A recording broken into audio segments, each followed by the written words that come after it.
Nearly 70% of delays in medical device innovation stem from the gap between prototyping and regulatory compliance.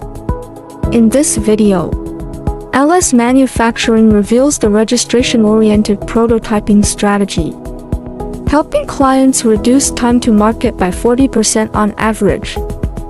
Traditional approaches separate functional and regulatory verification, leading to exponentially higher costs in late-stage modifications. Registration-oriented prototyping embeds regulatory requirements as design inputs from day one. With integrated 3D printing technology, client achieved 60% higher precision and saved over 2 million renminbi in costs. If you seek efficient and reliable product commercialization, contact LS Manufacturing today.